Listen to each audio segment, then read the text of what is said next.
ले जी बिलाखिर ईरान के ऑफिशियल्स ने तस्दीक कर दी है, आबनाए हुर्मुज़ के बाद आबनाए बाबुल मंदब भी बंद होने जा रहा है।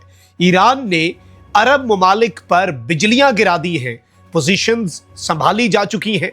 एक बटन और आबनाए बाबुल मंदब जो कि रेड सी में अरब ममालिक के लिए एक अल्टरनेट है। आबनाए हुर्मुज़ की वजह से तो तेल की तरसील रुकी कुछ हद तक, आबनाए बाबुल मंदब भी बंद हो गया तो मुकम्मल ही भट्ठा बैठ जाएगा।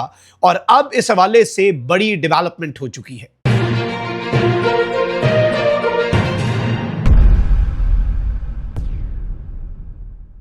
बिस्मिल्लाहिर्रहमानिर्रहीम, अस्सलाम वालेकुम। मैं हूं मखदूम शहाबुद्दीन। 17 जुलाई 2026 जुमअतुल मुबारक का बाबरकत दिन।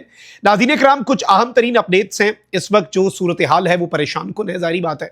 मशरक़ वुस्ता की सूरत हाल तेज़ी से बदल भी रही है, इसमें मज़ीद तनाज़े सर भी उठा रहे हैं। और कल रात ये तक खबर चलाई गई कि ईरान जो है उस पर यूएई ने भी हमला किया और अपने ड्रोन्स भेजे। अलबत्ता उसकी तस्दीक नहीं हो सकी और उसके बाद दुबई डाउनटाउन पर हमले की एक खबर चली, जिसकी बाद में दुबई मीडिया ऑफिस ने तरदीद भी कर दी। अब ये जो जंग है ये एक अजीब सी सूरत हाल इख्तियार कर रही है, क्योंकि अमेरिका के सदर ट्रंप ने एक डेडलाइन दी हुई है। उस डेडलाइन तक ईरान ने अमेरिका की बात नहीं मानी, जो कि ईरान नहीं मानेगा। उसके बाद अमेरिका ने कहा है कि हम ईरान के पुल और बिजली का इंफ्रास्ट्रक्चर तबाह कर देंगे। ईरान ने कहा इंज तो फिर इंज ही सही, हम सबसे पहले फुजैरा का जो ऑयल टर्मिनल है और जो पाइपलाइन है वो, और सऊदी अरब की ईस्ट वेस्ट पाइपलाइन जो है वो भी तबाह कर सकते हैं। खैर, ईरान को इसकी भी जरूरत नहीं पड़ेगी अगर आबनाए बाबुल मंदब बंद हो जाए। सऊदी अरब जो है वो इस साइड से दूसरी नुक्कर के ऊपर अपना तेल जो पाइपलाइन के जरिए पहुंच जाता है वो आगे पूरी दुनिया की तरफ जब ट्रांसफर होता है तो उस सब के अंदर ये चीज बड़ी वाज़ेह है कि वो आबनाए बाबुल मंदब और रेड सी का अल्टरनेट रूट लेता है। But now the things are quite different. और इस हवाले से भी कुछ अपडेट्स हैं, रात भर होने वाले हमलों की भी कुछ अपडेट्स आपके सामने दे देता हूं। और अब आपने शायद नोटिस किया हो कि पिछले कुछ ब्लॉग्स में हम जो फेक न्यूज है उसे भी साथ साथ काउंटर कर रहे हैं। अब सिर्फ खबर आपके सामने रखना हमारी जिम्मेदारी नहीं है। मैं जाती तौर पे समझता हूं कि जो खबरें चल रही हैं, जो सनसनीखेज खबरें चल रही हैं, उनको ढूंढ के, उनकी फैक्ट चेकिंग करके, उनका रेफरेंस देख के अगर वो ठीक है वो भी आपको बताया जाए, उनमें अबहाम है तो भी बताया जाए, और अगर वो फेक है तब भी बताया जाए। तो हम ये भी कोशिश कर रहे हैं, तो ये सारी चीजों को एनालाइज करते हैं। लेकिन उससे पहले अगर अभी तक आपने इस वीडियो को लाइक नहीं किया, लाइक जरूर कर दें। कमेंट सेक्शन में राय का इजहार भी कीजिएगा। पाकिस्तान जिंदाबाद का नारा कमेंट सेक्शन में जरूर लिखिएगा। सबसे पहले तो नाज़रीन इकराम, मैं आपको यह बताऊं कि ईरान के जजीरे क़िश्म पर अमरीकी प्रोजेक्टाइल का हमला हुआ। इसी दौरान ईरान के वजीर खारजा अब्बास इराक्ची जो है, रात के पिछले पहर उनका भी एक बयान आया। अब्बास इराक्ची ने अमेरिका पर इल्ज़ाम लगाया कि वो ईरान में पुलों और बिजली जैसी आम तनसीबात पर हमले करके जंगी जराइम का मुर्तकिब हो रहा है। अमेरिका ने तो कहा है ना कि हम सारी पुलें और सारे पावर प्लांट्स तबाह कर देंगे। ईरान ने कहा है कि अभी करने नहीं है, अमेरिका ऑलरेडी इस तर्ज के हमले कर रहा है। अब्बास इराक्ची ने कहा कि ये हमले अक़वाम मुत्तहिदा के चार्टर और आलमी क़वानीन की खुल्लम खुल्ला खिलाफ वर्जी है। अच्छा, वहीं दूसरी तरफ अमेरिका और ईरान के एक दूसरे पर हमलों के साथ ही पेट्रोलियम मसनूआत की आलमी मंडियों में तेल की कीमतों में इजाफा जारी है। ताज़ा तरीन इतलात के मुताबिक इस वक्त बरतानवी खाम तेल ब्रेंट क्रूड की कीमत $84 फी बैरल हो गई है। एक बैरल अमरीकी खाम तेल जो WTI है वो $79 का हो गया है, जबकि मर्बन क्रूड के एक बैरल की कीमत $79 को छू चुकी है। तो ये भी एक जारी बात है, डेंजरस एस्केलेशन है। अच्छा, वहीं दूसरी तरफ आपको याद होगा कि मिनाब स्कूल पर जो हमला हुआ था, जो 4 हफ्ते की जंग थी, उसमें बच्चे शहीद हुए। हमने ईरान में जाकर तेहरान में आपको एक अस्पताल भी दिखाया, गांधी हॉस्पिटल उसका नाम था, उसमें भी तबाही के मनाजिर ईरान ने वो रखी हुई है जगह संभाल के। AI सेंटर था, एक यूनिवर्सिटी का सेंटर था, एक जो बड़े जीनियस बच्चे हैं उनके स्कूल को तबाह किया गया। तो ईरान ये कहता है कि जी हमारे इंस्टीट्यूट्स जो रिसर्च के हैं और वो अस्पताल जो रिसर्च में इनोवेशंस कर रहे हैं, अमेरिका इसराइल उन्हें भी तबाह करते हैं। ये ईरान का मौक़िफ़ रहा है। बल्कि अब ईरानी वज़ारत ख़ारजा के तर्जुमान इस्माइल बक़ाई ने कहा है कि अमरीकी हमले के बाद अहवाज़ में बच्चों के कैंसर अस्पताल को फौरी हंगामी तौर पर खाली करना पड़ गया। अस्पताल के करीब अमरीकी हमले के बायस कीमोथेरेपी के ज़ेरे इलाज 211 बच्चों को फौरी तौर पर दूसरे मकामात पर मुंतकिल किया गया है। ये छोटे बच्चे हैं, ये मासूम बच्चों की कैंसर ट्रीटमेंट यहां पर चल रही थी और 211 बच्चों की कीमो चल रही थी, तो उन्हें यहां से मुंतकिल किया गया। उन्होंने हमले को जंगी जुर्म करार देते हुए कहा कि अस्पतालों और तिब्बी मराकिज को निशाना बनाना इंतहाई काबिल मुज़म्मत अमल है। इंसानी हुकूक का प्रचार करने वाले अस्पतालों और मराकिज सेहत को निशाना बनाए जाने पर जानबूझकर नजरें चुरा लेते हैं। तो ईरान ये स्टेटमेंट्स भी जारी कर रहा है। अच्छा, मैं जरा दुबई वाली अपडेट भी दे दूं, क्योंकि देखिए फेक न्यूज से भी बचना है। रात के अचानक से पहले ये खबर आई और मैंने इस पे व्लॉग भी किया कि अभी इसकी कंफर्मेशन नहीं है, लेकिन लोग ये क्लेम कर रहे हैं कि ये जो पूरा मामला है उसमें अच्छी खासी चीज़ें जो हैं वो इस तरह से चल रही हैं। ऑल ऑफ दैट हम जानते हैं कि किस तरह का मामला है, किस तरह की चीज़ें हैं। तो उसमें ये बताया गया कि जी और मैंने कहा था कि एक प्रोपेगेंडा भी होता है कि अरब्स और ईरान लड़ पड़े।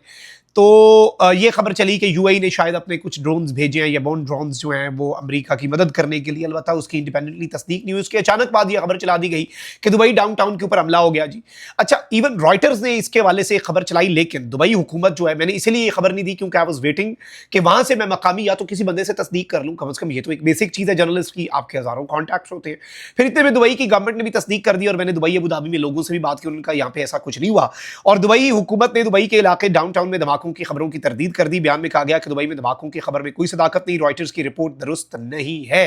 अवाम सिर्फ सरकारी ज़राए से जारी मालूमात पर एतमाद करें, अफवाहों और गैर मुसद्दक़ा खबरें जो हैं उससे गुरेज करें और हम एक्शन भी लेंगे ऐसी खबरों के खिलाफ जो कि हमारे मुल्क के ऊपर फेक न्यूज़ चलाई जा रही है। अच्छा भाई, दूसरी तरफ अब आते हैं असल चीज़ के ऊपर जो बड़ी परेशान कुन है। एक जानिब तो जो हौसी हैं यमन के, उन्होंने स्टेटमेंट दे दिया जी सऊदीया के खिलाफ, और एक मरतबा फिर यमन के हौसी जो हैं उन्होंने रॉयटर से बात की है और हौसियों के रानुमा अब्दुल मलिक अल हौसी ने खबरदार किया है बरतानवी खबर एजेंसी रॉयटर्स के मुताबिक कि अगर सऊदी अरब यमन के खिलाफ जारियत में शामिल रहा, वो ये नहीं कह रहे कि अगर जारियत की, वो कह रहे हैं कि अगर सऊदी अरब इस सब के अंदर शामिल रहा तो इस सूरत में सऊदी अरब की तेल की तनसीबात को मिसाइलों से निशाना बनाया जाएगा और तेल की तनसीबात पर भी हमला किया जाएगा। अच्छा भाई, दूसरी तरफ नाज़रीन किराम एक बहुत बड़ी खबर आई है। दो ईरान के सोर्सेज जो हैं उन्होंने बरतानवी खबर एजेंसी रॉयटर से बात की है और उन्होंने कहा है कि हमने हौसियों को ये हुक्म दे दिया है कि आप अपनी तैयारी मुकम्मल करें, किसी भी लम्हे आपको अबनाए बाबुल मंदब को बंद करना पड़ सकता है। और हौसी जो हैं उन्होंने तमाम ऑपरेशनल तैयारियां मुकम्मल कर ली हैं। उन्होंने मिसाइल और ड्रोन्स जो हैं वो अबनाए बाबुल मंदब के करीब अपने डिप्लॉय कर दिए हैं और वो इंतजार कर रहे हैं कि अमेरिका ईरान के पावर इंफ्रास्ट्रक्चर को हिट करे। तो ईरान ने कह दिया हौसियों को कि आपने वेट नहीं करना, आपको जब खबर मिल गई, हमारे कहने का वेट नहीं करना, आपको खबर मिल गई कि ट्रंप की डेडलाइन खत्म हुई, ट्रंप ने हमारे पावर इंफ्रास्ट्रक्चर को हिट किया, आप अबनाए बाबुल मंदब बंद कर दें। और सबसे आम तरीन चीज यह है, इसमें बताया जा रहा है कि IRGC के जो नुमाइंदे हैं यमन के अंदर वो ये फैसला करेंगे। अब हौसी नहीं, IRGC ये फैसला करके हौसियों को डायरेक्शन देगी कि बाबुल मंदब कब बंद करना है। और ईरान के हुर्मुज के क्लोजर के साथ साथ अगर ये होता है तो ये मुकम्मल तौर पर रेड सी के अंदर भी आप कह सकते हैं कि ये बाज़ाब्ता तौर पर ये सप्लाई रुक जाएगी। और सऊदी अरब ने तो अबनाए हुर्मुज की बंदिश की वजह से 70% अपनी एनर्जी की एक्सपोर्ट्स जो हैं वो यनबू का जो इनका पोर्ट है उससे वो बहिरा अहमर अबनाए बाबुल मंदब से होकर रेड सी की तरफ जाने, सऊदी अरब ने अपना 70% अल्टरनेट इधर ले आया है। और हौसीज अगर ये काम करते हैं नाज़रीन कराम, और हौसियों ने ये वार्निंग दी है कि ये जो 80-85 पे तेल है ये तो $200 पे चला जाना है अगर हमने ये किया। और इस एक खबर को एक बहुत बड़ी डेवलपमेंट के तौर पर लिया जा रहा है और जारी बात है सऊदी अरब और हौसियों के इख्तलाफात भी बढ़ते जा रहे हैं। इसी सब के अंदर अमरीकी महकमा खारजा ने सऊदी अरब को तकरीबन $2 अरब का जदीद असला फरोख्त करने की मंजूरी भी दे दी है। खबर एजेंसी के मुताबिक अमरीकी महकमा खारजा ने जारी प्रेस रिलीज में बताया कि सऊदी अरब को 1.96 बिलियन डॉलर्स का असला फरोख्त किया जाएगा, जिसकी मंजूरी दे दी गई है। महकमा खारजा क्या कहना है कि असले की यह फरोख्त अमरीकी खारजा पॉलिसी और कौमी सलामती मकासद के लिए मुआविन साबित होगी, जिसके तहत अमरीका अपनी इत्तेहादी सऊदी अरब की दिफाई सलाहियतों को बेहतर करने में मदद करेगा। खबर एजेंसी के मुताबिक जो असला सऊदी अरब को फरोख्त किया जाएगा उसमें दुरुस्त हदफ को निशाना बनाने वाला जदीद असला सिस्टम और मुतलका साजो सामान भी होगा। तो सऊदी अरब भी अपने डिफेंस में मजीद काम कर रहा है और मुल्क ही करता है, कौन सा मुल्क नहीं करता, मुझे ये बताएं।